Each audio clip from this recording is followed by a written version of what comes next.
Seja o Senhor, Pai, neste lugar, para todo sempre, para todo sempre. Bendito seja o teu nome, Jesus. Aleluia, Senhor. Aleluia, Jesus. Aleluia, Senhor.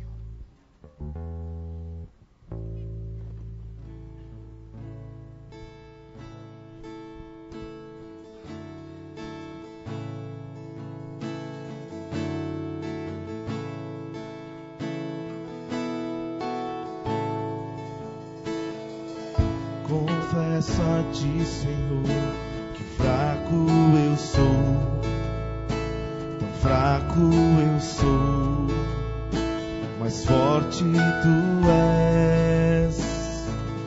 Eu venho a ti, Senhor, sem nada pra dar, só quero pedir, vem ajuda-me, ó Deus.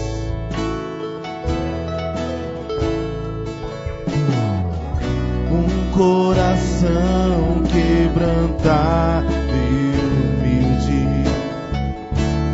não rejeita, Senhor. Vem sobre tua graça e deixe teu amor fluir, o misericórdia nós clamamos. Faz chover perdão e graça sobre mim, perdão e graça, e lava-me, Senhor, pois hoje eu preciso do teu amor. Faz chover perdão e graça sobre mim, perdão e graça, e lava-me, Senhor, pois hoje eu preciso do teu amor.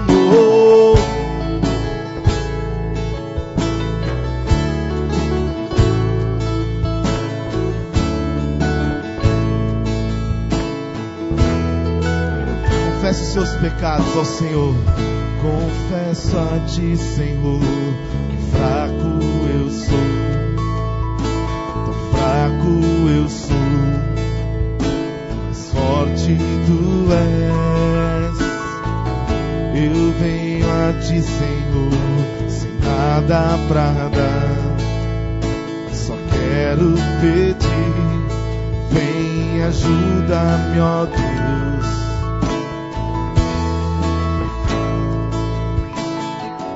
Um coração quebrantado e humilde, não rejeita, Senhor.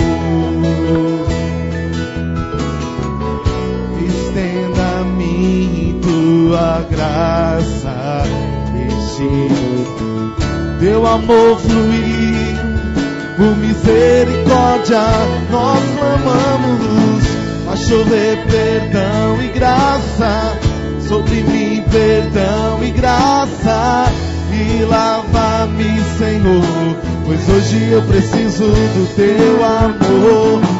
Faz chover perdão e graça sobre mim, perdão e graça, e lava-me, Senhor, pois hoje eu preciso do teu amor. Pai, nós nos aproximamos de Ti nessa noite, conscientes dos nossos pecados, que muitas vezes nosso coração está distante de Ti, mas nós queremos, ó Pai, apresentar com sinceridade, ó Pai, tudo aquilo que temos feito, desagradando a Tua glória, a Tua majestade, Pai. Vem sobre a Tua igreja nesse momento, com esse perdão, com essa graça, Senhor. Nós precisamos que venha como chuva, ó Pai. E quantas vezes nós estamos secos. Por isso tem misericórdia de nós. Tem misericórdia da Tua igreja, Jesus. E que o Senhor derrame mesmo, ó Deus.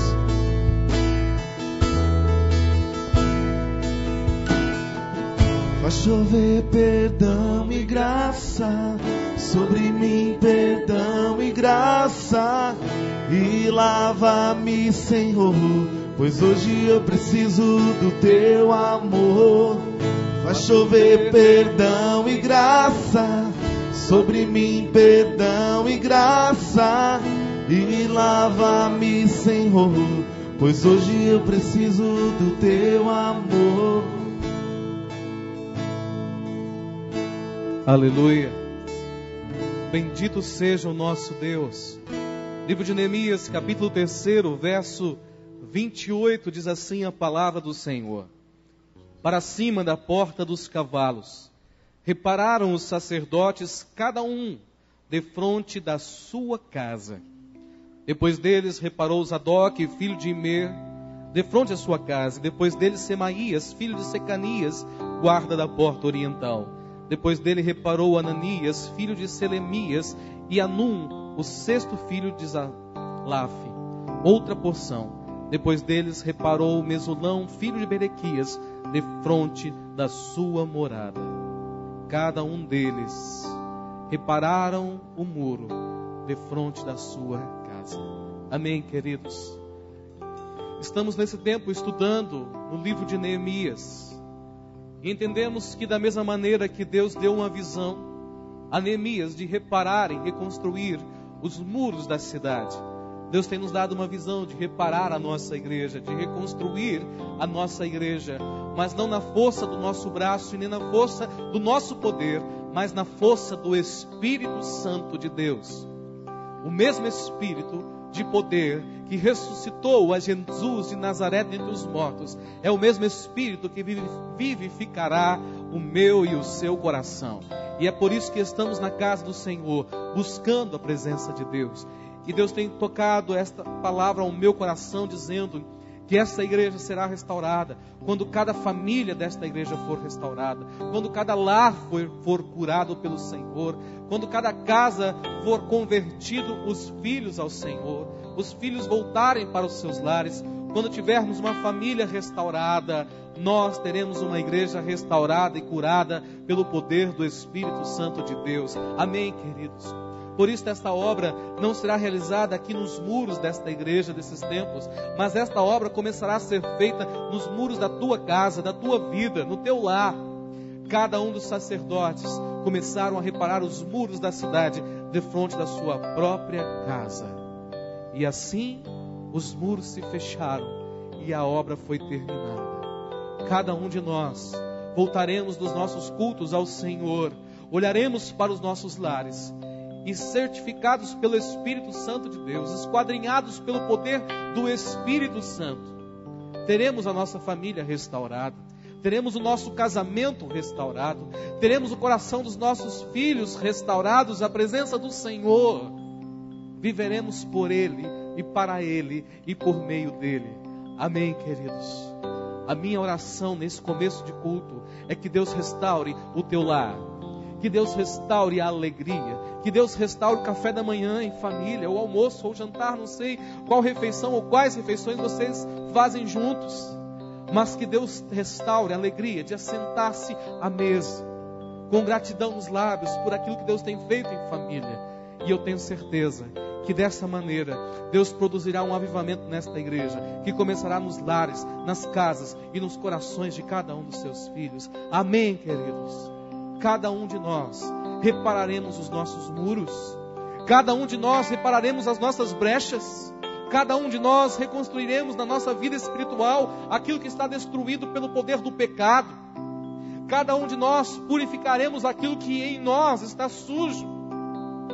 Olharemos para Deus e veremos então nossa imagem refletida nele, e então contemplaremos o meu pecado, o nosso pecado, e os confessaremos e os abandonaremos, para que possamos viver em novidade de vida, uma vida marcada pelas manifestações do Senhor, uma vida marcada pela cura de Deus.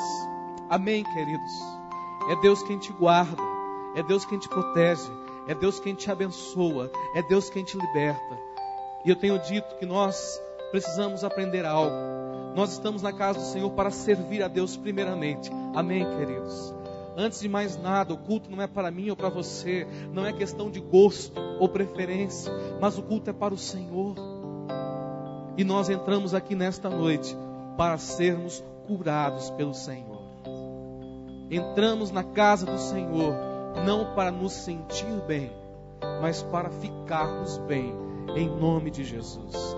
entramos nesta noite para ouvirmos um diagnóstico do Senhor. Ainda que seja um câncer, ainda que seja um tumor, uma enfermidade terrível, Deus quer te dar um diagnóstico da tua vida espiritual. Deus quer falar de você para você. Deus quer abençoar a tua vida, mas isso começa com o Espírito Santo de Deus tocando os nossos corações. Muito me preocupa na nossa igreja, na nossa casa, quando falamos que conhecemos a Deus, mas não conseguimos confessar pecados. Não conseguimos chorar por nós mesmos. Não choramos por maltratar o nosso irmão, por ser rude, grosso, áspero com muitas pessoas. Não choramos por não orar. Eu voltei da Coreia do Sul indignado com a minha vida e com a minha espiritualidade. Ao ver as crianças, adolescentes gastando 2 horas por dia, no mínimo. Um adolescente de 12 anos orando e buscando ao Senhor. E muitas vezes nós não conseguimos separar uma única hora no dia. Mas os pastores esperam-se que eles pelo menos orem 4 horas por dia. No mínimo. No mínimo. E sabe, meus amados irmãos, nós precisamos entender que na igreja do Senhor, quem precisa trabalhar é Deus e não nós. Amém? Nós precisamos só ser cooperadores. Deus, vá à frente, nós vamos atrás. O que o Senhor vai fazendo, eu vou fazendo também. Mas é isso que nós precisamos aprender. Porque muitas vezes nos afadigamos em fazer coisas que Deus não está fazendo. Porque não estamos em sintonia. Parece às vezes nossa família no shopping, no almoço domingo. Um quer comer McDonald's, outro quer comer peixe frito, outro quer comer sushi. Cada um senta numa mesa, cada um com um prato. E muitas vezes estamos assim na igreja. Cada um quer uma coisa, cada um quer comer alguma coisa. Mas nós não paramos para ouvir o que Deus tem para esta igreja. E eu tenho sonhado que um dia cada casa desta igreja se tornará um lugar de salvação, uma igreja do Senhor. Eu sonho com um dia onde cada crente será um ministro, um discipulador do Senhor, uma testemunha viva do Espírito Santo de Deus. Eu tenho sonhos para esta igreja, eu tenho sonhos para o meu coração, eu tenho sonhos para a minha vida com o Senhor. Mas para que isso se cumpra, eu preciso restaurar os muros da minha própria casa. Eu preciso reparar as brechas que estão abertas, os pecados que estão reinando, as iniquidades que eu não sinto mais. Amém, queridos? Você precisa ter muita coragem para andar com Deus. Precisa ter muita coragem para andar com Deus. Porque os tolos, os descrentes, aqueles que têm seu coração corrompido, não aceitam críticas. Aqueles que estão afastados do Senhor não aceitam exortações. Você começa a apertar um pouco, ele espana, grita. Aqueles que não têm o temor de Deus não aceitam a disciplina. Aqueles que não têm o temor de Deus não aceitam a disciplina. Fogem da igreja, fogem do Senhor. Procuram locais e lugares onde eles se sintam bem. Mas eu quero dizer, não. Nós não vamos viver um evangelho falseado. Nós não vamos viver um evangelho hedonista. Nós vamos viver o evangelho da cruz, do Calvário, da morte, da negação do eu, do sacrifício. Nós vamos seguir as pegadas de Cristo.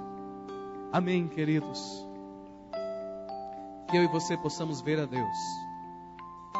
E contemplando a sua face e a sua presença, possamos contemplar os meus pecados, os nossos pecados, os teus pecados, e nos arrepender dos seus maus caminhos. Fecha os teus olhos, eu quero convidar você a orar mais uma vez nessa hora. E queria orar pela tua vida, queria orar pelo teu coração.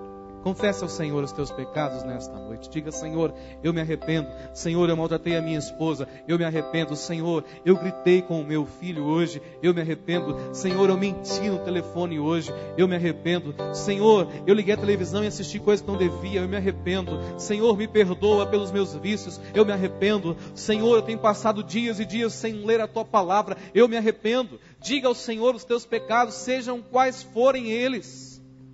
Diga ao Senhor, Deus, eu me arrependo por não dedicar a oração, a leitura da palavra, por não buscar o teu querer. Deus, eu me arrependo.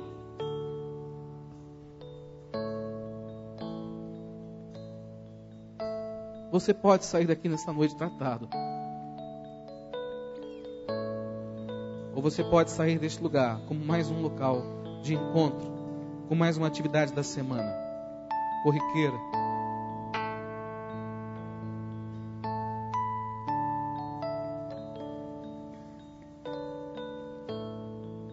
Deus, queremos reparar os muros das nossas próprias casas nesta noite, em nome de Jesus.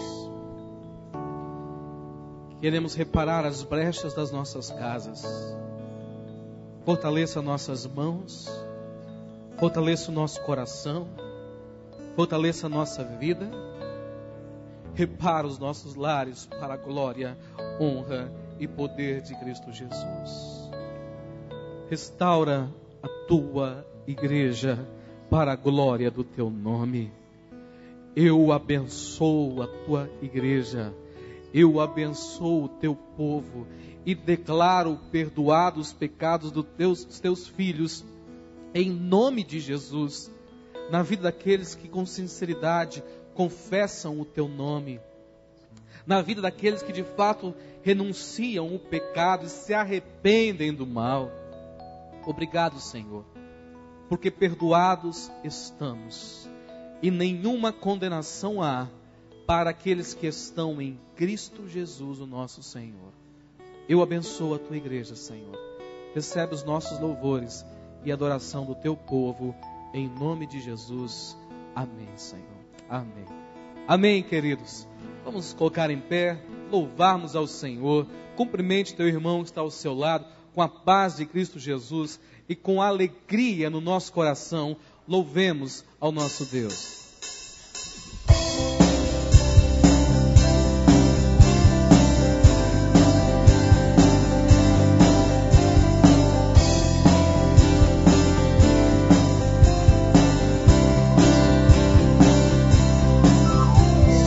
Passa mais doce, me deres gozar. Se dor a mais forte sofrer, ó seja o que for, tu me fazes saber que feliz com Jesus sempre sou. Sou feliz com Jesus. Sou feliz com Jesus, meu Senhor. Sou feliz com Jesus. Sou feliz com Jesus, meu Senhor. Embora me assalte cruel Satanás e ataque com vis tentações, ó certo eu sou, apesar de aflições, que feliz eu serei com Jesus. Sou feliz com Jesus. Sou feliz com Jesus, meu Senhor. Sou feliz com Jesus.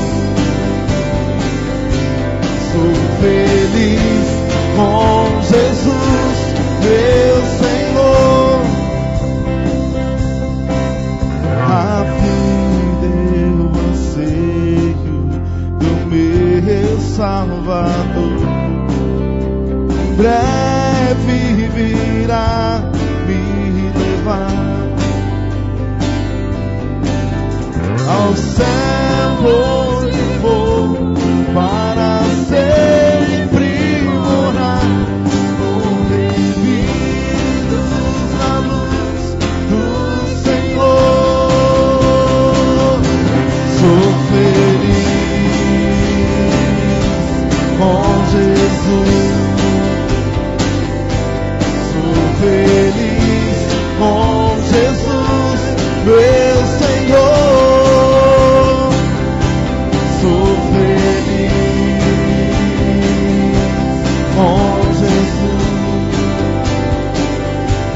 Sou feliz com Jesus, meu Senhor.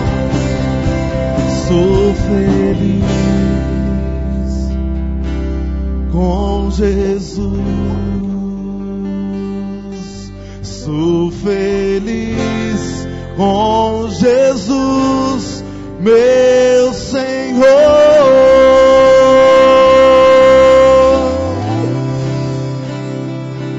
Que a nossa alegria esteja em adorar esse Deus que está nesse lugar. Amém, meu irmão? Nós possamos com toda alegria declarar: se nós nos movemos, se nós vivemos, é para Ele. Amém? Por isso todo ser que respire, louve ao Senhor. E louve com alegria, porque é na presença dEle que nós podemos nos mover. É na presença do Senhor que nós podemos nos alegrar. Nós vamos declarar isso nessa noite, em nome de Jesus.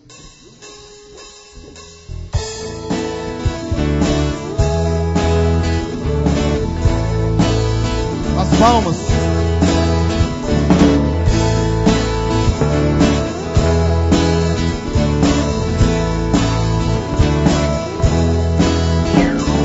Quero me mover somente em Ti, me fazer seguir, toda a minha vida está em Ti.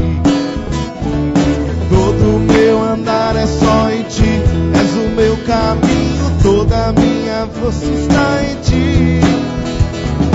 Sopras compaixão e graça, eu te vejo onde quer que eu vá. Pertenço a Ti somente, teu amor não posso explicar.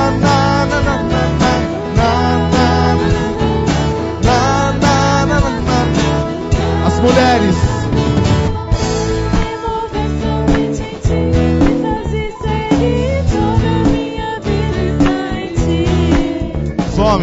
Todo meu andar é só em Ti, és o meu caminho, toda a minha força está em Ti. Sopras compaixão e graça, eu te vejo onde quer que eu vá. Pertenço a Ti somente, teu amor não posso explicar.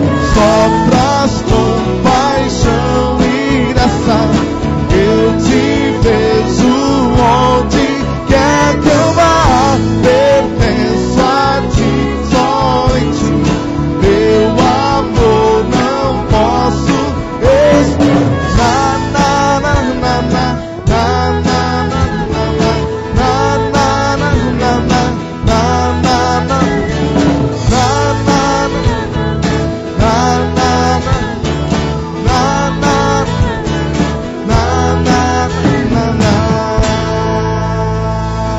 Aplauda ao Senhor com alegria.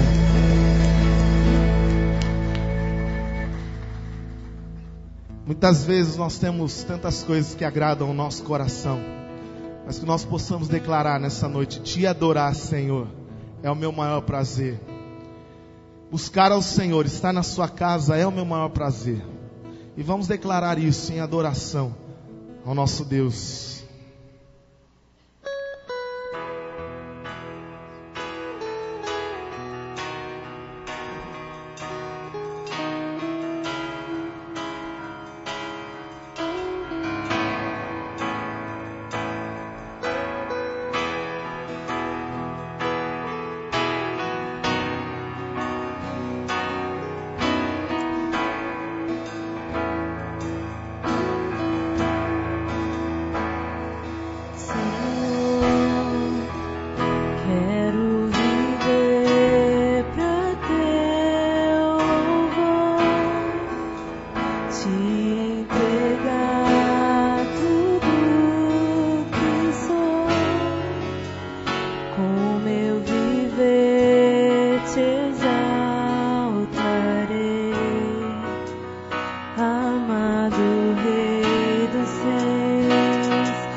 prazer te entronizar, Senhor, te bendizer. Minha paixão está em ti, meu coração está em ti. Te adorar, Senhor, é o meu prazer. Te entronizar, Senhor, te bendizer. Minha paixão está em ti, meu coração está em ti.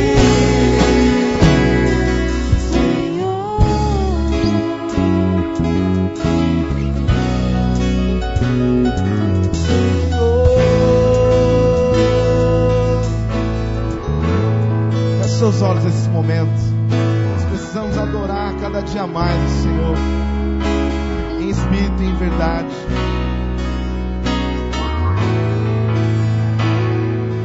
Na verdade, essa declaração que nós acabamos de fazer, te adorar, Senhor, é o nosso maior prazer. Nessa dizer, Senhor, eu quero te adorar de todo o meu coração. Quero adorar em sinceridade, ó Pai. Recebe a nossa vida, ó Pai, diante do Teu altar.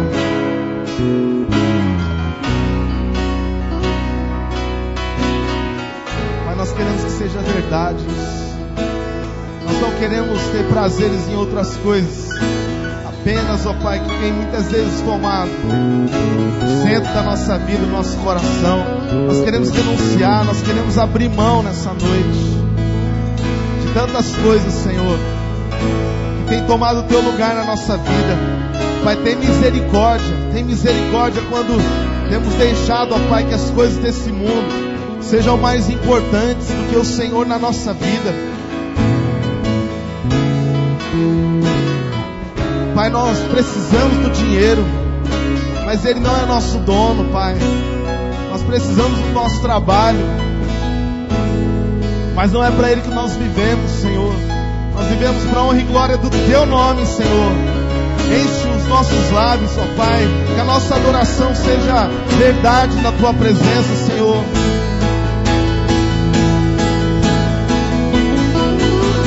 Te adorar, Senhor, é o meu prazer. Te entronizar, Senhor, te bendizer. Minha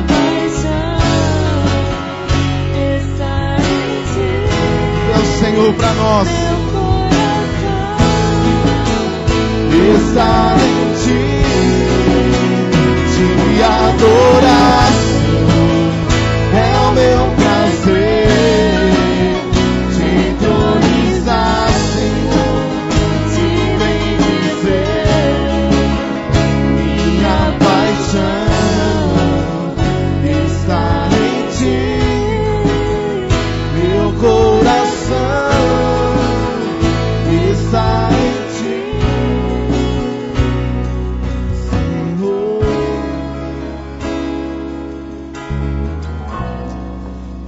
Senhor, recebe, ó Pai, a nossa vida. Se tudo é do Senhor, que esse momento, quando nós vamos entregar a Ele os nossos dízimos e as nossas ofertas, seja um momento também de alegria, de louvor, de celebração na nossa vida, crendo que Deus, Ele já tomou o nosso coração para Ele, que nós não somos mais donos de nada, tudo é do Senhor. Nós vamos declarar isso, declarando que tudo já foi entregue. E você também que não sabe o que é ser fiel nessa área financeira, muitas vezes para nós é tão difícil. Você pode fazer um desafio nessa noite, provar e ver que Deus é bom, que Deus é fiel, e quantas coisas Ele já tem feito em muitas casas. Talvez você já tenha percebido quanto Deus tem te abençoado, enquanto nós cantamos, entregue ao Senhor aquilo que você já veio nessa noite oferecer.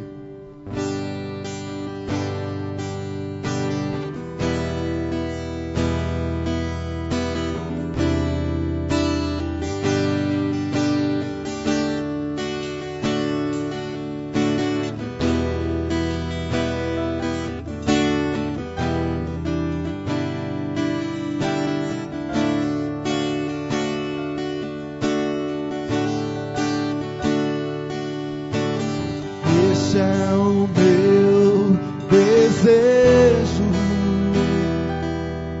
Senhor, te honrar com meu coração, te adorar.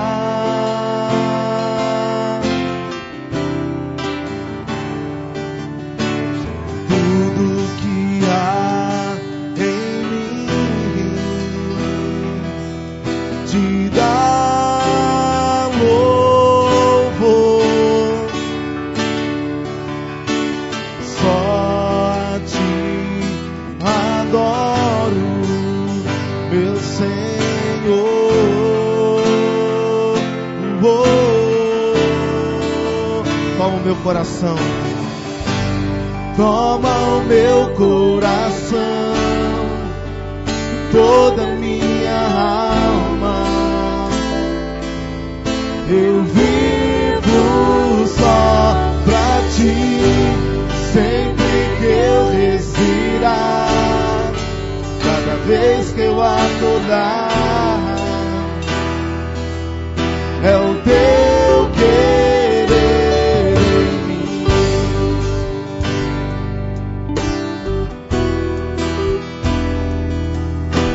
De todo o nosso coração, este é o meu desejo, este é o meu desejo, Senhor, te honrar com meu coração, te adorar.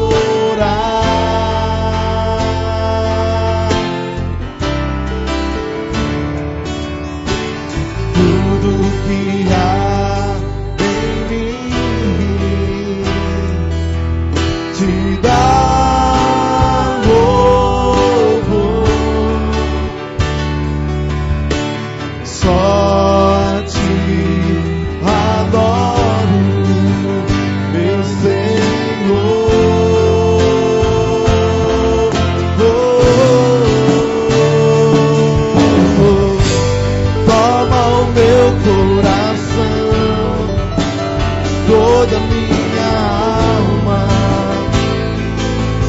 eu vivo só pra ti, sempre que eu respirar, cada vez que eu acordar,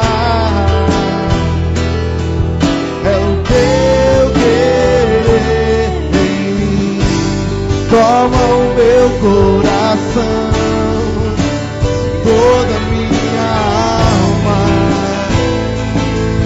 Eu vivo só pra ti, sempre que eu respirar, cada vez que eu acordar,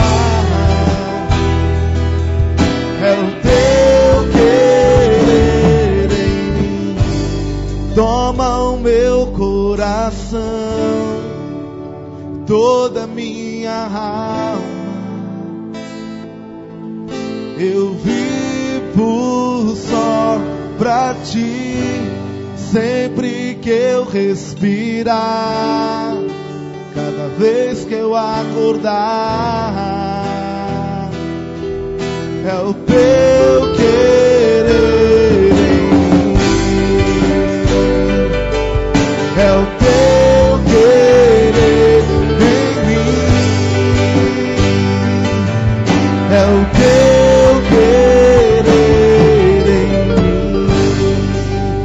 Aplauda o Senhor Jesus, Ele merece toda a glória, toda a honra. Aleluia, bendito seja o nosso Deus. Pode sentar, irmãos. Gostaria de conhecer aqueles que nos visitam hoje pela primeira vez. Alguém que nos visita hoje pela primeira vez? Fique em pé, nós gostaríamos de conhecê-la ou conhecê-lo e entregar a vocês uma lembrança em nome da igreja. Amém. Sejam bem-vindas em nome de Jesus.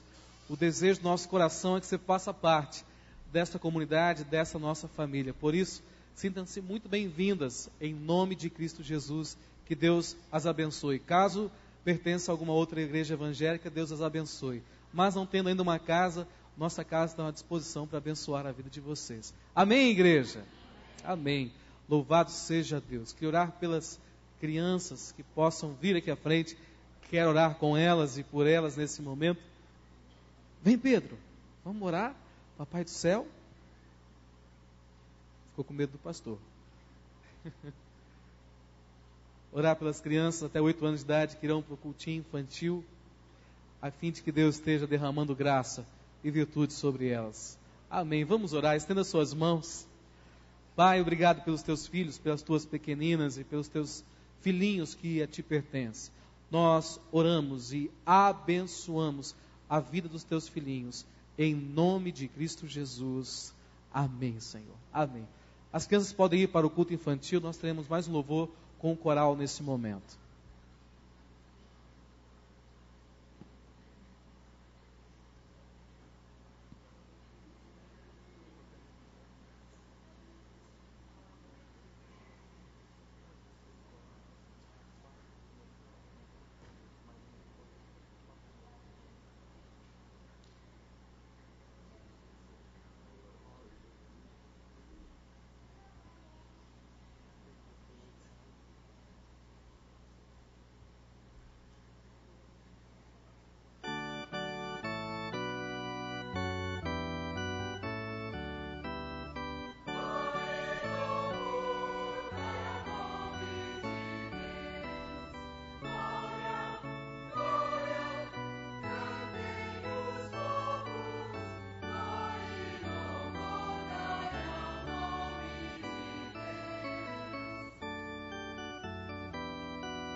Amém. Bendito seja o nome do Senhor. Pastor Jean estará trazendo a palavra do Senhor nesta noite. Hoje, de uma forma especial, o pastor Jean esteve trazendo uma mensagem no período da manhã, no culto da manhã. E Deus tocou no meu coração e eu estive desafiando ele a estar pregando essa mesma mensagem nesse culto da noite.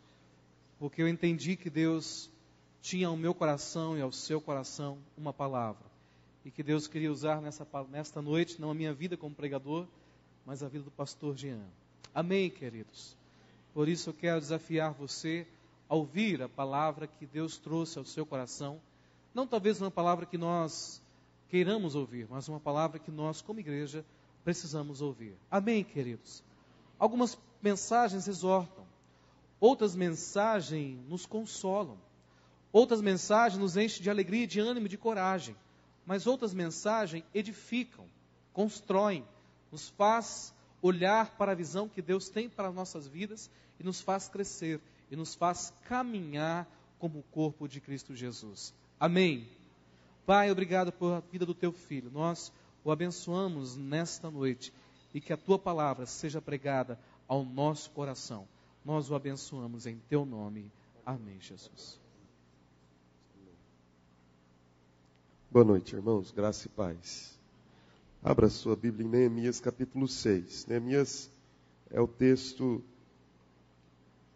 escolhido para esse mês de setembro, em que nós estamos nessa campanha de 21 dias de jejum e oração, cujo tema é Construindo a Visão. E nós temos pensado, temos estudado sobre o livro de Neemias. Eu gostaria que você abrisse no capítulo 6 de Neemias, deixasse aberto, mas deixa eu falar algumas coisas sobre Neemias antes da gente começar.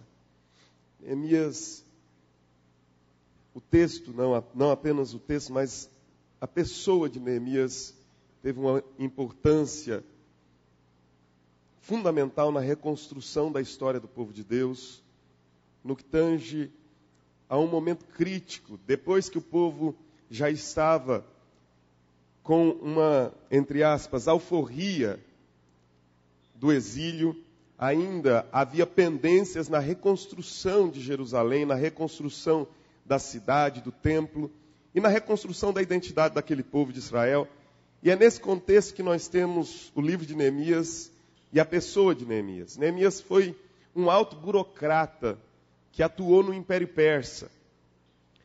Quando a palavra de Deus o chama de copeiro do rei, no capítulo 1, está falando de um homem que exercia uma função que, às vezes, olhando de modo despretensioso, uma leitura despretensiosa, sugeriria a cada um de nós que era um homem sem importância.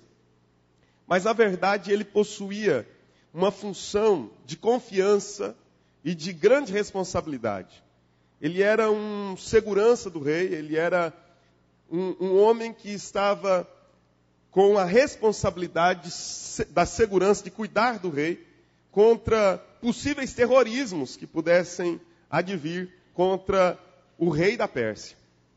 Quando nós falamos do rei da Pérsia, nós estamos falando do império que havia vencido a Babilônia e que estava em uma proeminência maior do que o próprio Império Grego naquele momento, que rivalizava-se com o Império Persa. Então Neemias não é qualquer um. Neemias também não é um religioso na acepção da palavra, como nós gostamos de usar. Ele não era um sacerdote, ele não tinha linhagem sacerdotal. Neemias, se nós pudéssemos compará-lo hoje, ele seria um profissional de alguma área que estava a serviço do império e que fazia isso com excelência e que tinha um relacionamento muito próximo com o rei. Tanto é que, quando lemos o capítulo 2, nós observamos um homem que tem na sua qualificação a condição de estar na presença do rei e dialogar com ele, a ponto de receber do próprio rei autorização para empreender uma força-tarefa de reconstrução da sua nação, que é a nação de Judá. Esse é Neemias. Então Neemias é um homem, de fato, com um certo destaque. Algo que nós, às vezes, não olhamos com a devida seriedade. Pensamos que é alguém que está lá por acaso e que, de repente, se levanta e se torna esse homem a quem Deus usou de maneira política e de modo espiritual, não tenho dúvidas, mas sim com características de um político, mas um político usado por Deus na tarefa de reconstrução dos muros da cidade de Jerusalém e da dignidade e identidade desse povo. O capítulo 6, que nós vamos ler agora, nos fala um pouco sobre as oposições que Neemias sofreu na reconstrução, ou na visão que Deus havia lhe dado de reconstrução de Jerusalém. Olha o que diz a palavra de Deus. Tendo ouvido Sambalate, Tobias, Gesem, o arábio e o resto dos nossos inimigos, que eu tinha edificado um muro, e que nele já não havia brecha nenhuma, ainda que até este tempo não tinha posto as portas nos portais, Sambalate e Gesem mandaram dizer-me: vem, encontremo-nos nas aldeias do vale de Ono. Porém intentavam fazer-me mal. Enviei-lhes mensageiros a dizer: estou fazendo grande obra, de modo que não poderei descer. Por que cessaria a obra enquanto eu a deixasse e fosse ter convosco? 4 vezes me enviaram o mesmo pedido. Eu, porém, lhes dei sempre a mesma resposta. Então Sambalate, que me enviou pela 5ª vez o seu moço, o qual trazia na mão uma carta aberta, do teor seguinte: entre as gentes se ouviu, e Gesem diz que tu e os judeus intentais revoltar-vos. Por isso, reedificas o muro, e segundo se diz, queres ser o rei deles. E puseste profetas para falarem a teu respeito em Jerusalém, dizendo: este é rei em Judá. Ora, o rei ouvirá isso, segundo essas palavras. Vem, pois, agora, e consultemo-nos juntamente. Mandei dizer-lhe: de tudo que dizes, coisa nenhuma sucedeu. Tudo teu coração é que o inventas. Porque todos eles procuravam atemorizar-nos, dizendo: as suas mãos largarão a obra, e não se efetuará. Agora, pois, ó Deus, fortalece as minhas mãos. Tendo eu ido à casa de Semaías, filho de Delaías, filho de Metabel, que estava encerrado, disse ele: vamos juntamente à casa de Deus, ao meio do templo, e fechemos as portas do templo, porque virão matar-te. Aliás, de noite virão matar-te. Porém, eu disse: homem como eu fugiria? E quem há como eu que entre no templo para que viva? De maneira nenhuma entrarei. Então percebi que não era Deus quem o enviara. Tal profecia falou ele contra mim, porque Tobias e Sambalate o subornaram. Para isto subornaram, para me atemorizar, e para que eu, assim, viesse a proceder e a pecar. Para que tivessem motivo de me infamar e me vituperassem. Lembra-te, meu Deus, de Tobias e de Sambalate no tocante a estas suas obras, e também da profetisa Noadia e dos mais profetas que procuravam atemorizar-me. Acabou-se, pois, o muro aos 25 dias do mês de Elu, em 52 dias. Sucedeu que, ouvindo-o todos os nossos inimigos, temeram todos os gentios, nossos circunvizinhos, e decaíram muito no seu próprio conceito, porque reconheceram que por intervenção de nosso Deus é que fizemos esta obra. Também, naqueles dias, alguns nobres de Judá escreveram muitas cartas que iam para Tobias, e cartas de Tobias vinham para eles. Pois muitos em Judá lhe eram ajuramentados, porque era genro de Secanias, filho de Arai, seu filho Joanã se casara com a filha de Mesulão, filho de Berequias. Também das suas boas ações falavam na minha presença, e as minhas palavras lhe levavam a ele. Tobias escrevia cartas para me atemorizar. Senhor, nós te pedimos em nome de Jesus, que o teu Espírito nos renove. Eu peço que o Senhor, ó Deus, renove o nosso coração, renove a nossa alegria, renove a nossa satisfação diante da tua palavra. Pai, a tua palavra diz que o justo tem o seu prazer na lei do Senhor e na sua lei medita de dia e de noite.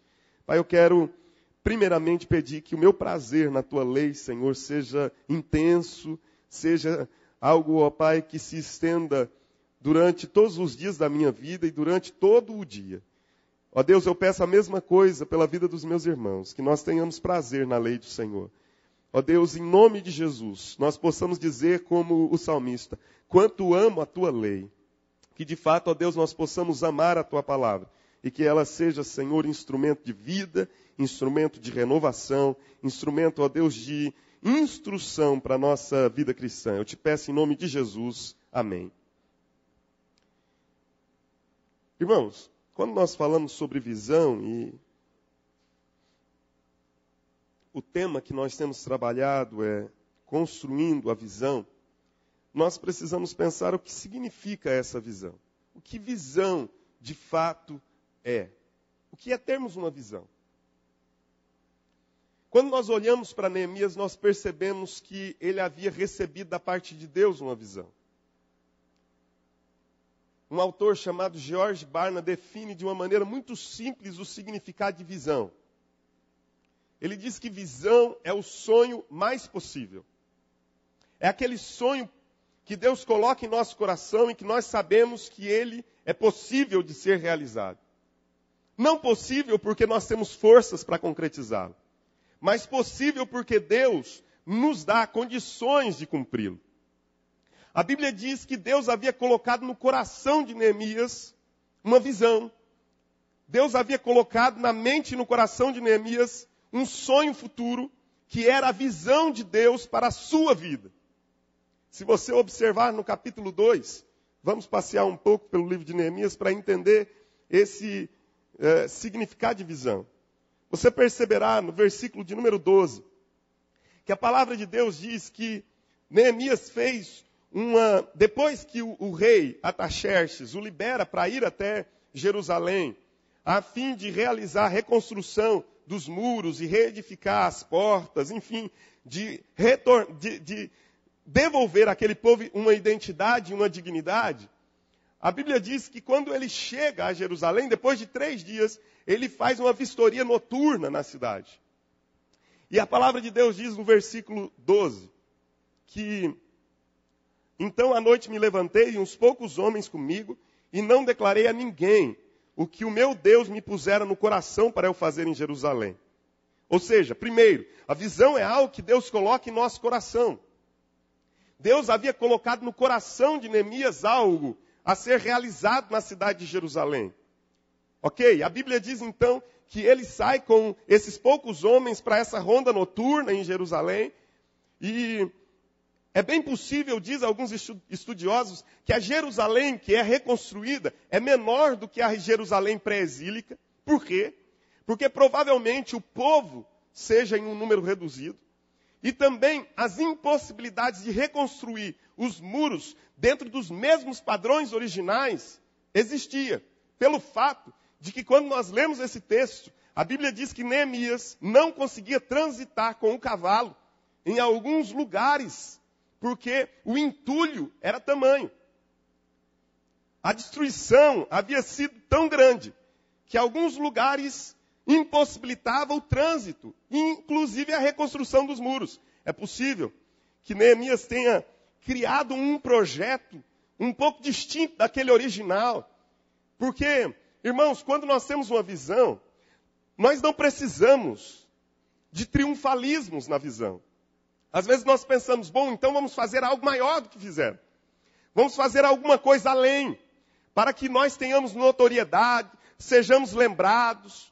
Mas não é essa a intenção de Neemias. Até porque, queridos, quando Deus nos dá uma visão, a glória do cumprimento da visão é a glória de Deus e não a glória do homem.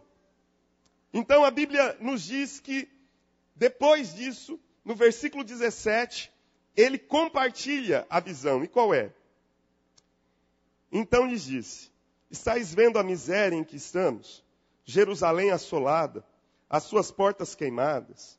Vinde, pois, reedifiquemos os muros de Jerusalém e deixemos de ser opróbrio. Olha, observe, perceba. Primeiro, Deus coloca no coração de Neemias a visão.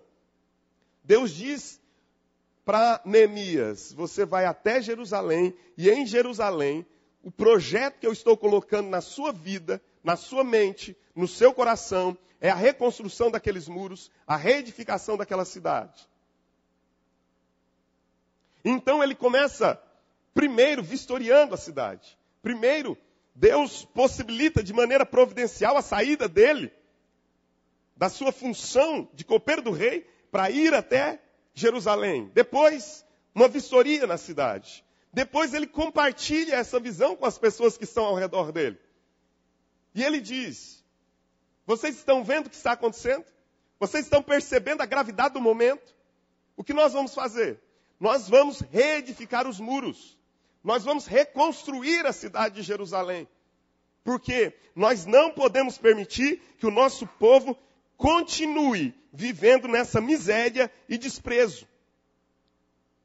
A visão fora compartilhada, a visão fora dada. E é dessa forma que nós precisamos entender. Visão é aquilo que Deus coloca em nosso coração como um projeto futuro para a nossa vida pessoal, para a nossa vida ministerial, para a nossa vida como família. Visão é algo que Deus coloca como um projeto futuro diante de nós e a qual nós buscaremos de maneira determinada, de modo perseverante, permanente e insistentemente. Mas uma coisa que é preciso que nós percebamos em Neemias, que está e perpassa todo o livro, é que todas as vezes que Deus nos dá uma visão, e essa visão procede de fato de Deus, nós sofreremos oposição. Vamos repetir isso para a gente gravar? Diga, toda visão implica em oposição. Toda visão, querido. Sempre que Deus nos dá uma visão de ministério, uma visão como igreja, uma visão como família, uma visão como indivíduo, nós perceberemos que oposições se erguerão, tentando nos impedir no cumprimento da visão. Queria que você atentasse para alguns versos comigo, por favor. Leia no capítulo 2, o versículo 10.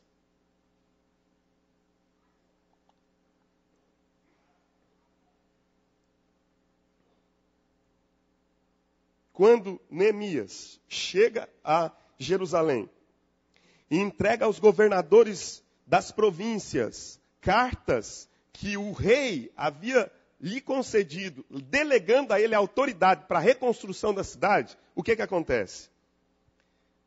Versículo 10 do capítulo 2. Disto ficaram sabendo Sambalate, o Horonita, e Tobias, o servo amonita, e muito lhes desagradou que alguém viesse a procurar o bem dos filhos de Israel.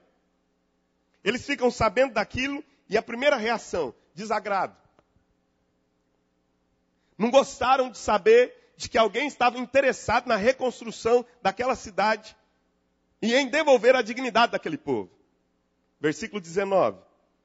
Porém Sambalate, o Horonita, e Tobias, o servo amonita, e Gesem, o Arabe, quando o souberam, zombaram de nós e nos desprezaram e disseram, que é isso que fazeis? Quereis rebelar-vos contra o rei?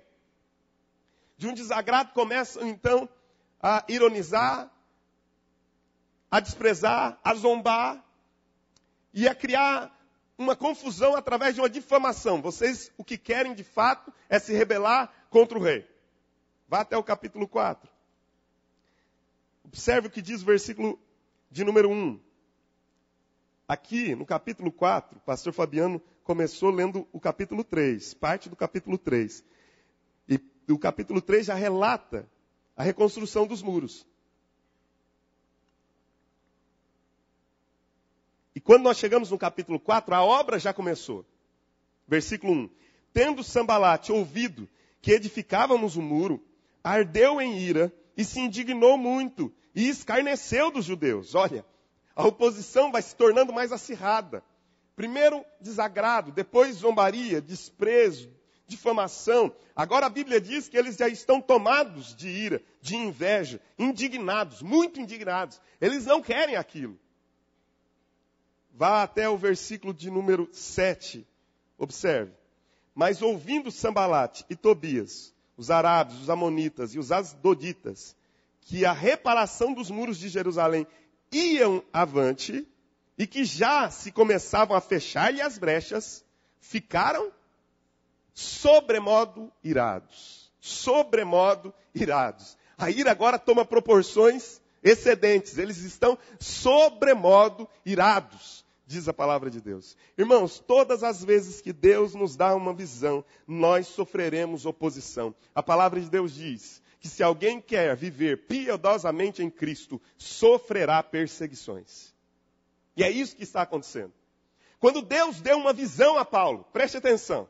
Quando Deus deu uma visão a Paulo e disse a Paulo que ele deveria levar o evangelho da graça aos gentios, e que este evangelho da graça aos gentios traria este povo à luz. A palavra de Deus nos diz que Paulo começa a sofrer severas oposições contra o seu ministério, contra a sua autoridade apostólica. Alguns começam a se levantar e a dizer que Paulo não tem autoridade para fazer o que está fazendo. Outros começam a dizer que Paulo está pregando uma doutrina herética, que ele quer, na verdade, abandonar a lei de Moisés e ensinar uma graça que produzia libertinagem na vida das pessoas. Durante o ministério de Paulo, ele precisa defender a sua autoridade apostólica. Por quê, queridos? Porque todas as vezes que Deus nos dá uma visão clara daquilo que Ele quer da nossa vida, daquilo que Ele quer da igreja, daquilo que Ele quer da nossa família, a Bíblia nos diz que oposições se levantam tentando impedir que nós avancemos na visão de Deus para a nossa vida. E nós precisamos entender claramente qual é a visão que Deus tem para nós. Porque quando nós compreendemos para o que Deus nos chamou como igreja, para o que Deus nos chamou como igreja local, a nossa vocação como igreja, queridos, então nós passamos por cima desses obstáculos, dessas dificuldades que vão se erguendo, dessas barricadas que vão se impondo contra nós, porque nós temos certeza para onde estamos indo, para onde Deus nos chamou para ir. Meu irmão, se nós não sabemos para onde ir, nós estamos perdidos no caminho. Se nós não sabemos para onde ir, qualquer lugar vai servir. Mas se nós sabemos para onde ir, nós não descansamos enquanto não alcançamos o lugar para onde Deus nos mandou ir. Visão é isso. Visão é a certeza para onde Deus está nos mandando ir. E então nós passamos por cima das dificuldades para alcançar a visão que Deus colocou em nosso coração. Em primeiro lugar, qual é o objetivo do inimigo? Qual é o objetivo do inimigo aqui? Observe o versículo de número 9, do capítulo 6. Porque todos eles procuravam atemorizar-nos, dizendo: as suas mãos largarão a obra, e não se efetuará. Agora, pois, ó Deus, fortalece as minhas mãos. Qual é o objetivo da oposição? Qual é o objetivo do inimigo? Que as nossas mãos larguem a obra. É cessar a obra. É paralisar a obra. É que nós não avancemos na obra. Quando nós começamos a dar alguns passos de avanço, a oposição se ergue. O inimigo se levanta. E qual é o objetivo dele em se levantar? Paralisar a obra. Parar a igreja. É fazer com que nós nos acomodemos e pensemos que não podemos ir adiante, que não possamos alcançar coisas novas. Mas veja uma coisa, meu querido, a palavra de Deus diz que a resposta que Neemias dá, logo no início do capítulo 6, quando manda um recado dizendo: Neemias, para tudo que você está fazendo e vem ter conosco no Vale de Ono, porque nós precisamos conversar. Ele diz: eu não posso parar, eu estou fazendo uma grande obra, e se eu parar a obra, se eu cessar de realizar a obra, eu estarei simplesmente perdendo tempo. Meus irmãos, Deus não chamou a igreja para ser uma igreja escondida nessa cidade. A palavra de Deus nos diz que quando o Senhor coloca um farol, Ele coloca esse farol no lugar mais alto para que todos vejam. Deus chamou a igreja para ser relevante. Deus chamou a igreja para uma grande obra. E se nós nos contentarmos com uma obra mediana, nós permaneceremos medianos a vida toda. Mas Deus está nos chamando para realizar uma grande obra e a gente não pode parar. Nós precisamos avançar. Mas qual é o objetivo do inimigo? Parar, cessar a obra. Ele quer que você tenha dúvidas daquilo que Deus quer realizar. Ele quer matar nossos sonhos. Ele quer roubar a nossa visão, quer destruir a igreja. E para isso ele vai se utilizando de esquemas, de artimanhas, de orquestrações, de armadilhas, de ciladas, fofoca, amargura, inveja, ciúmes, falta de perdão, pecado, indiferença, desinteresse, mundanismo, escândalos, e essas coisas vão roubando a nossa alegria de servir ao Senhor, de andar com Deus. E a obra vai parando, vai cessando, e nós nos contentamos em nos manter.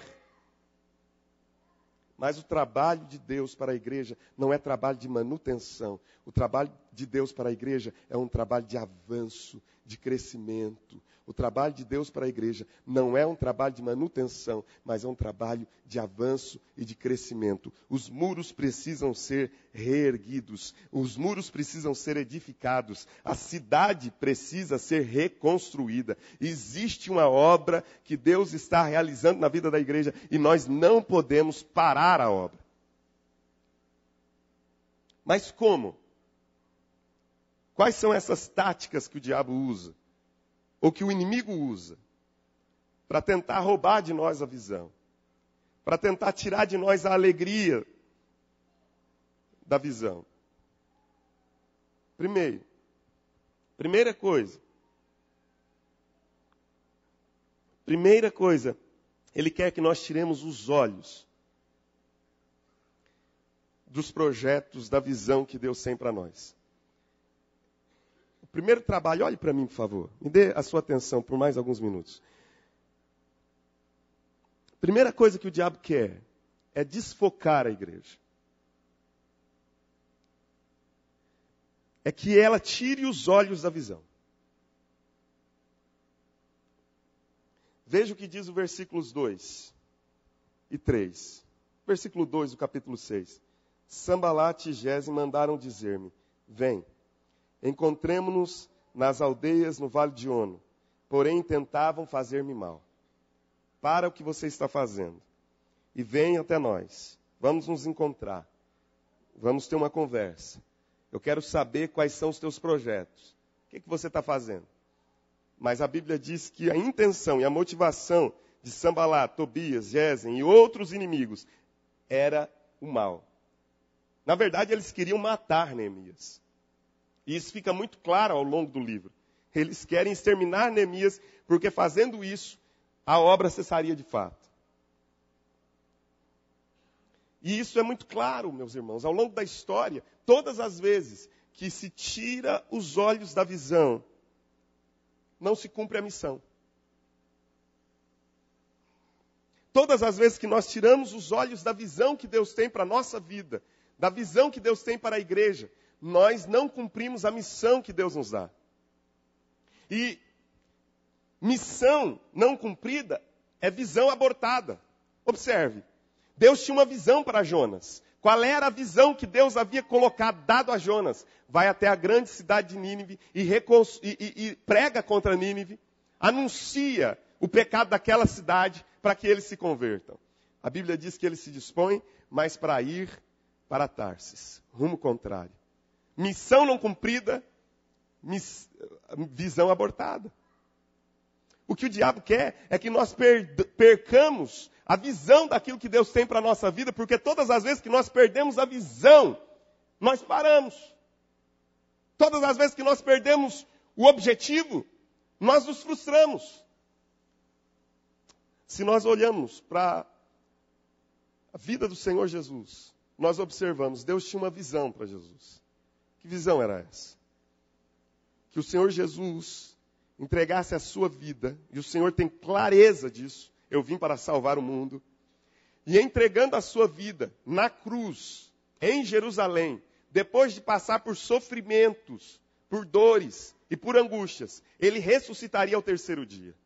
Então Jesus começa, em Mateus capítulo 16, a compartilhar a visão de Deus para a vida dele com os seus discípulos. E lá em Mateus capítulo 16, Jesus diz para o círculo apostólico, convém que eu vá para Jerusalém a partir de agora, e que em Jerusalém eu padeça muitas coisas, e sofra, e morra, e ao terceiro dia eu ressuscitarei. Qual é a intenção do inimigo? Tirar foco da visão. Pedro se levanta e diz, Senhor, isso de modo nenhum te acontecerá. O que é que Jesus diz para Pedro? Arreda-te, Satanás, porque não cogitas das coisas de Deus, mas dos homens. Porque o Satanás, o diabo, sabia que todas as vezes que nós tiramos os nossos olhos da visão, nós vamos descumprir a missão que Deus tem para nós como igreja, que Deus tem para nós como povo de Deus. Ele sabia que se Jesus tirasse os olhos da sua visão, a sua missão não seria cumprida. E ele vai tentando isso, meus queridos, ao longo de todo o ministério de Jesus. Jesus está na cruz.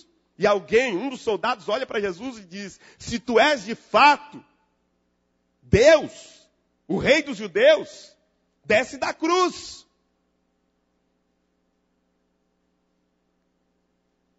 A insistência do diabo vai até o último momento para que nós tiremos os olhos da vocação de Deus para a nossa vida, do chamado de Deus para a nossa vida, do chamado de Deus para você e para mim, para a igreja do Senhor. Qual outra tática que o diabo usa? Mentira. Olha aí, o capítulo 6, versículos 6 e 7. Diz a palavra de Deus aqui, claramente.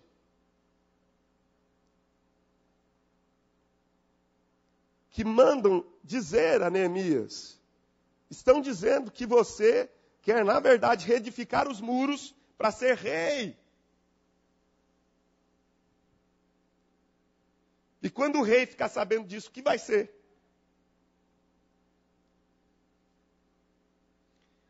Mentira. E o diabo, meus irmãos, sempre usa do artifício da mentira como tática para fazer com que nós percamos a visão de Deus para a nossa vida. Começa a mentir a nosso respeito. Começa a mentir sobre a igreja. Sabe, outro dia, eu ouvi de pessoas e um grupo que está se levantando, um grupo emergente, que são os desigrejados. Quem são os desigrejados?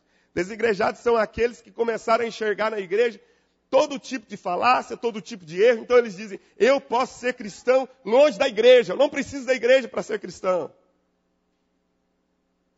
Uma mentira do diabo. E ele começa a mentir, uma série de mentiras, a fim de que nós possamos tirar os nossos olhos da visão de Deus para a nossa vida. Nós observamos aí medo como uma tática do diabo. Versículo 9, 13, 14, 19. Todos esses versículos do capítulo 6 nos fala de que havia uma tentativa de amedrontar o coração de Neemias. E como é que se vence essas táticas do inimigo? Meu irmão, a primeira coisa que nós precisamos é ter perseverança nos propósitos de Deus para a nossa vida. Quem mais avança, quem mais dá passos de avanço e crescimento, não estou falando somente enquanto igreja, estou falando em todas as áreas. Na vida acadêmica, na vida profissional, em todas as áreas. As pessoas que mais crescem não são as mais capazes e inteligentes, são as mais perseverantes. Perseverança é fundamental. E nós vamos observando ao longo da história que é a perseverança que leva as pessoas à conquista. Hoje pela manhã eu compartilhei aqui com os irmãos. Oi, meu amor.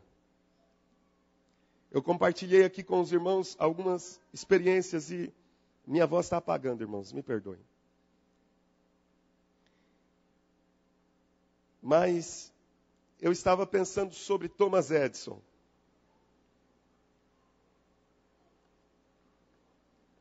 Quem foi Thomas Edison?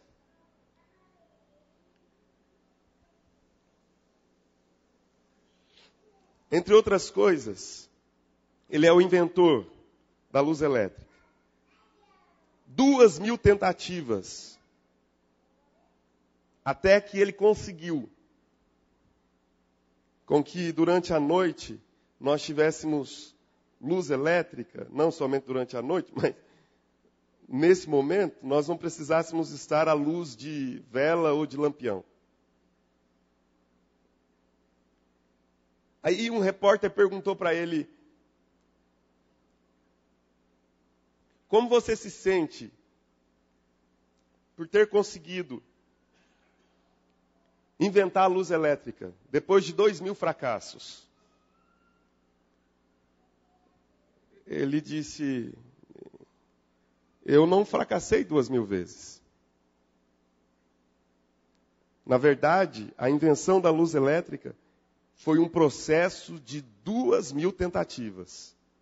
Eu dei 2.000 passos até que a luz elétrica pudesse existir. O problema é que nós pensamos que fracasso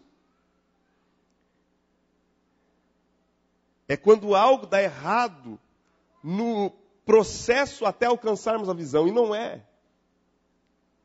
Nós precisamos de perseverança para que nós possamos alcançar aquilo que Deus tem para nós. E nesse processo, às vezes, nós tentaremos algumas vezes, e essas tentativas podem falhar. O segredo é a gente não desistir. Abraham Lincoln tentou várias vezes cargos públicos. E antes de se tornar presidente dos Estados Unidos, conta-se que ele perdeu pelo menos umas 5 eleições. Fora as histórias de que ele fracassou, ou pelo menos na observação humana, tenha fracassado umas 2 vezes em negócios que abriu e que faliram. Mas ele se tornou um dos mais ilustres presidentes americanos, depois de uma série de aparentes fracassos. E Abraham Lincoln tem uma palavra muito interessante, ele diz que no campo da batalha não existem fracassos. Existem pessoas que desistiram e tombaram antes de vencer. No campo da batalha não existem fracassos, o que existem são pessoas que desistiram de continuar procurando uma visão que haviam determinado. E eu não estou falando de teimosia. Teimosia é quando você não consegue discernir os meios que levarão você a alcançar a visão. Os planos que conduzirão você até a concretização da visão. Isso é teimosia. Teimosia é uma pessoa que sempre faz as coisas do mesmo jeito, tentando alcançar resultados diferentes. Isso é teimosia. Perseverança é quando você entende que existe uma visão, existe um projeto, existe um referencial, existe algo que eu preciso alcançar. E eu vou, de alguma forma, criando meios, vou inventando caminhos para que eu possa alcançar aquela visão. Se eu precisar mudar alguns caminhos, desde que esses métodos não sejam eticamente questionáveis, eu posso mudar os métodos para alcançar a visão. Meu irmão, visão é algo que Deus nos dá, coloca no nosso coração, e nós sabemos que aquilo pode revolucionar uma nação. Veja, toda visão, preste atenção, por favor, em nome de Jesus. Toda visão sem ação é utopia. Toda ação que não leva em conta uma visão é perda de tempo, porque você faz sem saber para onde está indo. Mas toda visão que vem acompanhada de uma ação concreta, de um planejamento sábio, de projetos que glorificam a Deus, certamente trarão uma máxima glória ao nome de Deus. O que nós precisamos é ter uma visão e trabalhar com sabedoria, com discernimento de Deus, até que Deus nos leve ao cumprimento dessa visão. Irmãos, quando o telefone foi criado,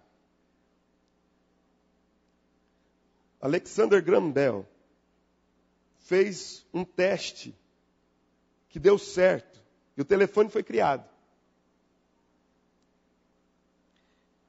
O presidente dos Estados Unidos era Rutherford.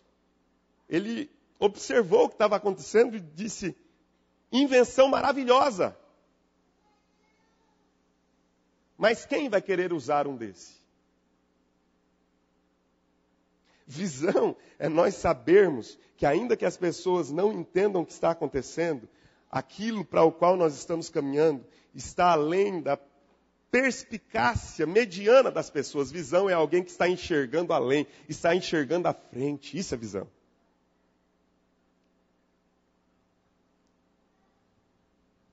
E nós precisamos ter propósitos bem definidos e perseverarmos nesse propósito.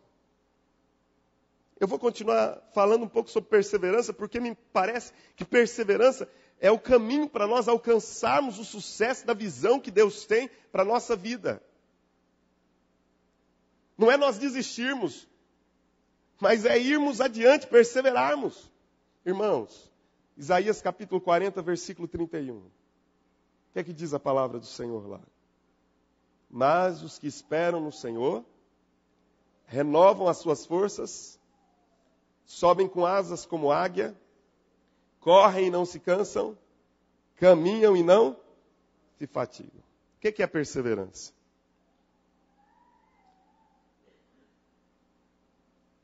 Perseverança não é quando a gente dá aquele voo majestoso e rápido.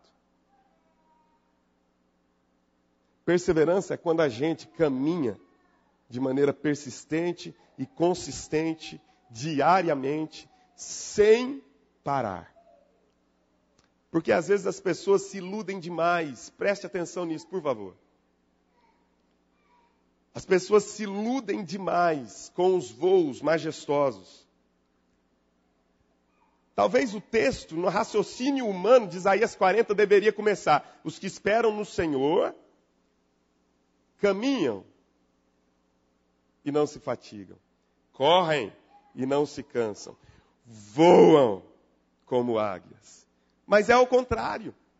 O texto diz: eles voam como águias. Eles correm e não se cansam, mas eles caminham e não se fadigam. Sabe, quando a gente começa um projeto novo, quando a gente tem uma visão e coloca aquela visão, logo inicialmente nós encontramos um monte de gente voluntária, dedicada, que quer, que acredita, e aí começam os voos majestosos. Dali a pouco a gente tem alguns correndo com a gente. Mas lá na frente sobram alguns poucos remanescentes que estão caminhando. Sabe por quê? Porque não aprenderam o significado de perseverança. O que leva a gente à vitória, o que nos conduz ao sucesso, ao êxito na vida cristã, na vida profissional, na vida acadêmica e em todas as áreas da vida, é a perseverança. E se nós não temos perseverança, nada feito. A gente começa voando, mas dali a pouco a gente já está, como diz o texto no versículo de número 29 e 30 de Isaías 40. Os moços de exaustos caem. Estão exaustos. É muito mais difícil a gente continuar caminhando, ainda que não correndo velozmente, do que dar aqueles voos sobremodos majestosos iniciais e logo parar, desistir e dizer não consigo mais. O que a gente precisa? Eu estou terminando agora.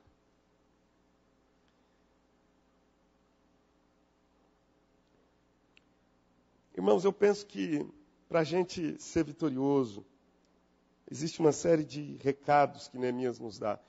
Mas eu quero encerrar com um especialmente. No capítulo 4, existe um texto. Abra lá, por favor, no capítulo 4.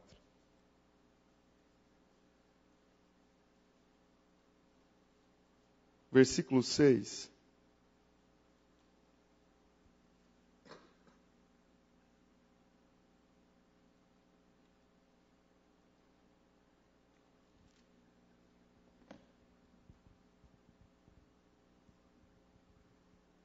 Que diz assim: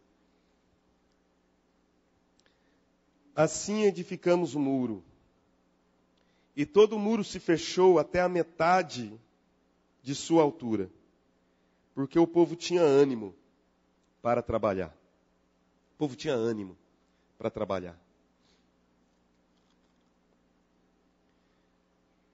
Mas se você ler os versículos anteriores, o que a gente encontra é que existe, mais uma vez, oposição, como nós observamos aí, e gente o tempo inteiro querendo impedir que a obra avance.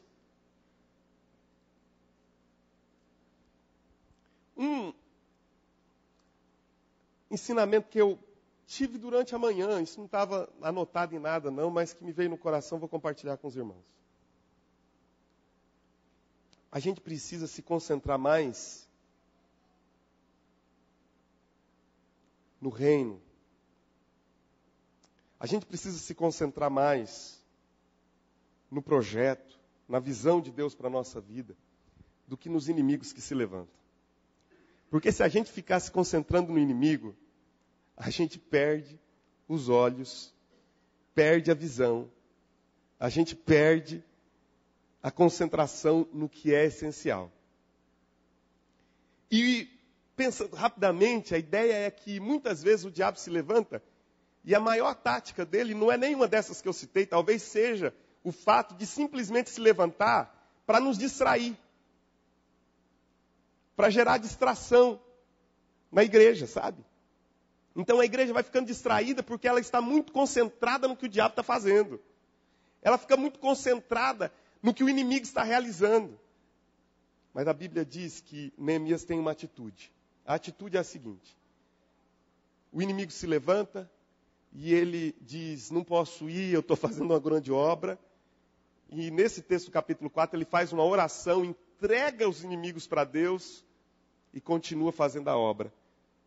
Havia ânimo para trabalhar porque o povo não se concentrou, observe, porque o povo não se concentrou no inimigo, mas se concentrou no reino, se concentrou na visão.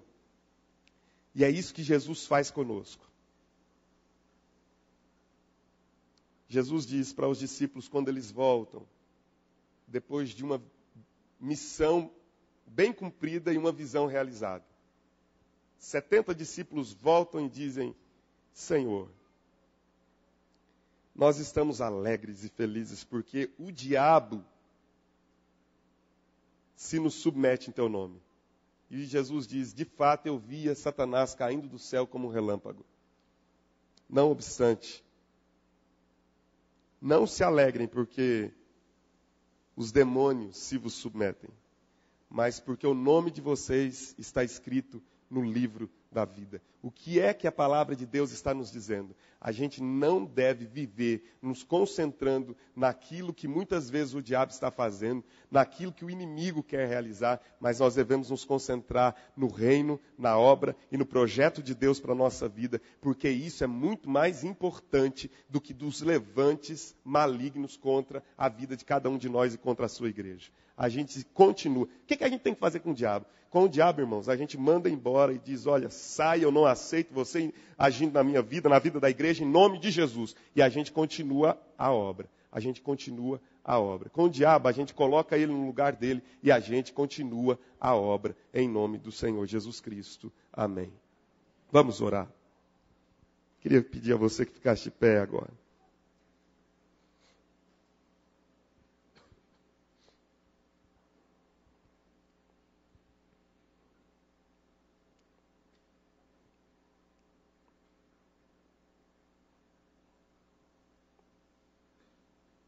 Senhor, nós entregamos a Ti este momento. Pai, eu peço a Ti, em nome de Jesus, que o Senhor tire de nós, ó Deus, tudo aquilo que é imaturidade espiritual, Senhor. Tudo aquilo que distrai a nossa vida cristã. Tudo aquilo que nos impede de cumprir a visão do Senhor para a nossa vida como igreja. Pai, o Senhor está construindo uma visão e dando essa visão, Senhor, àqueles a quem o Senhor tem concedido autoridade e liderança na vida deste povo. E nós te queremos suplicar nesta noite que o Senhor, ó Deus, não permita que nós sejamos distraídos com as várias obras do maligno, com as várias obras satânicas ao nosso redor, Senhor. Deus, não permita que nós tiremos os nossos olhos do foco. Não permita, Senhor, que nós percamos a visão do Senhor para a nossa vida. Não permita que nós percamos a visão do Senhor para a nossa igreja. Não permita que nós percamos a visão do Senhor para o nosso ministério. Que nós não tiremos os olhos da nossa vocação e do nosso chamado, Senhor.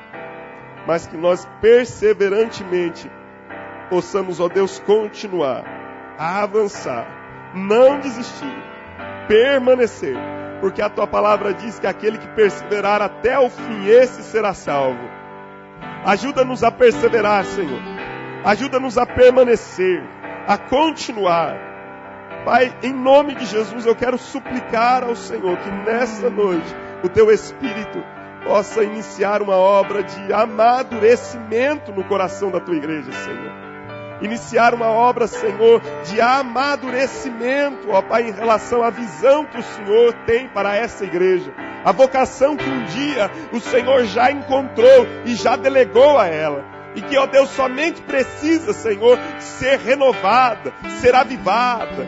Deus, que essa vocação não se perca, que essa visão e esse chamado não se diluam, mas que, ó Deus, o Senhor continue imprimindo no coração do teu povo, no coração dessa igreja, Senhor, em nome do Senhor Jesus Cristo, a visão que o Senhor um dia já trouxe a essa igreja. Nós pedimos a Ti, Senhor, dá a nós perseverança, soldados que não desistem, mas que continuam, Senhor, avançando na força e no poder do Espírito Santo. Pai, eu lhe peço isso, em nome de Jesus, e para a glória do Senhor Jesus Cristo. Aleluia. Amém. E amém, Senhor. Amém. Amém. Pode se sentar, querido.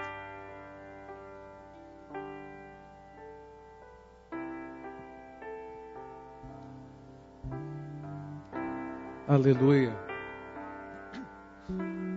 Nós precisávamos ouvir esta palavra, amém, queridos? Neemias capítulo 4, verso 22 diz assim: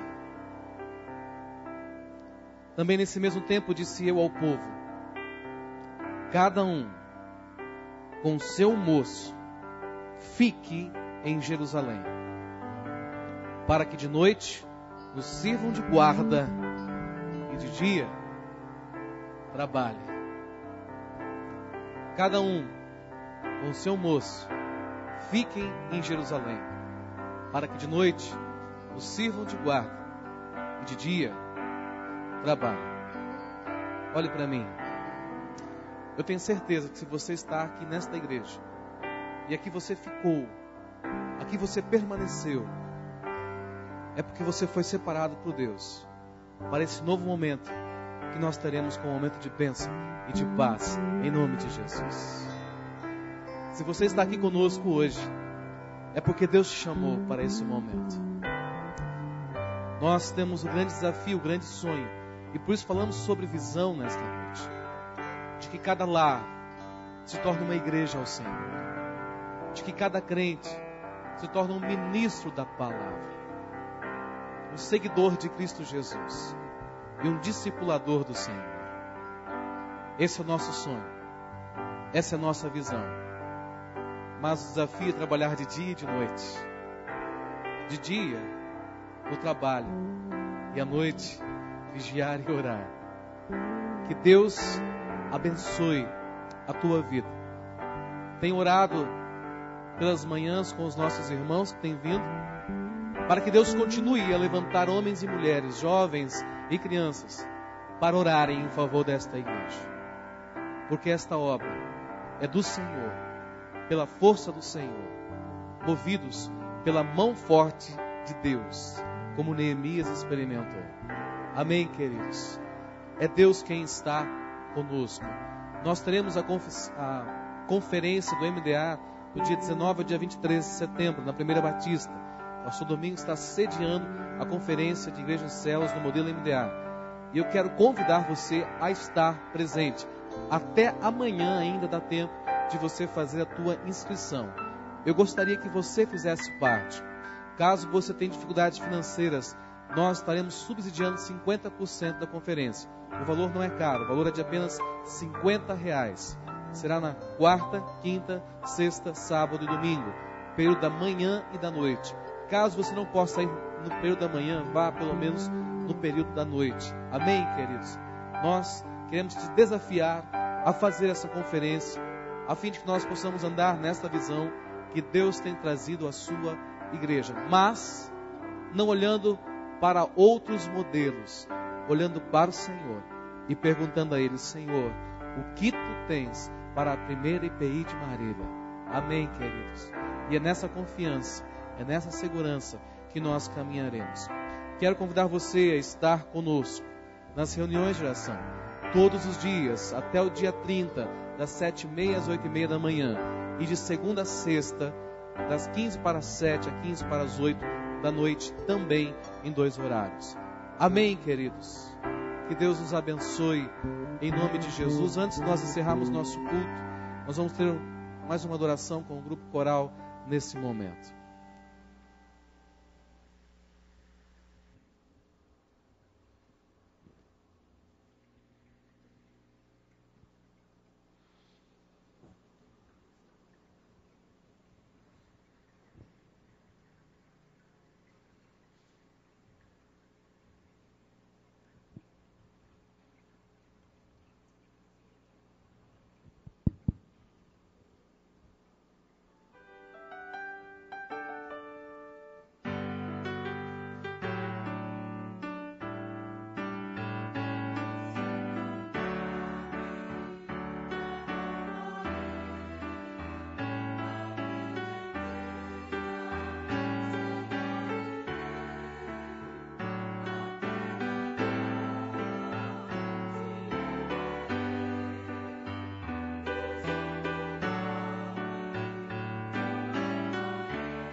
Aleluia.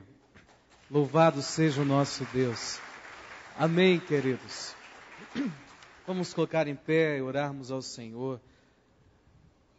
Não temos nenhum visitante, mas tenho visto alguns irmãos, né? A Valéria, a Janice, nossa irmã Marjorie. Sejam bem-vindos. Nossa igreja continua de portas abertas. Eu sonho um dia não ter nem porta na igreja, né? Já pensou que bênção? 24 horas por dia, igreja aberta. Seria uma bênção. Se for presente aqui na terra, amém. Senão no céu a gente vai ter isso. A presença do Senhor, não o templo. Pai, obrigado a Deus por essa noite. Obrigado pelo desafio da Tua palavra, Senhor. Obrigado a Deus, porque o Senhor nos desafia a permanecermos na Tua vontade. Assim como o Senhor desafiou o povo a permanecer em Jerusalém, não apenas edificar os muros da cidade e voltar para suas casas, mas não, voltarem, regressarem para a sua casa e permanecerem ali dentro da cidade, cheia de escombros, insegura, vazia, desértica. Mas o Senhor desafiou o teu povo a ali permanecer, para que aquela cidade fosse reconstruída, os muros fossem reconstruídos. Senhor, reconstrua a tua igreja no teu molde, no teu querer e na tua glória, Senhor, em nome de Jesus. Não queremos nos comparar a nenhuma outra casa, nenhum outro lugar, mas queremos olhar para o teu Espírito Santo, para o Senhor, e buscarmos em ti aquilo que o Senhor tem guardado para esta comunidade. E é isso que nós queremos buscar, Senhor. O teu plano para esta igreja, a tua visão, a tua direção, Pai. Nós precisamos do Senhor. Vá conosco, ó Deus. Vá à nossa frente. Abençoa os teus filhos. Abençoa aqueles que estão desempregados, aqueles que estão enfermos, doentes, aqueles que estão abatidos, entristecidos, ansiosos pelo dia de amanhã. Cura a tua igreja. E eu profetizo uma semana de vitória, uma semana de bênçãos, uma semana de paz na presença do Senhor. Eu abençoo a tua igreja e o teu povo em teu nome nesta noite. E que a graça do nosso Senhor e Salvador Jesus Cristo, e que o amor de Deus, o nosso Pai, e que a comunhão e a consolação do Espírito Santo de Deus repouse sobre nós e sobre todo o povo do Senhor, desde agora e para sempre. Amém. Deus te abençoe. Vá em paz, em nome de Jesus.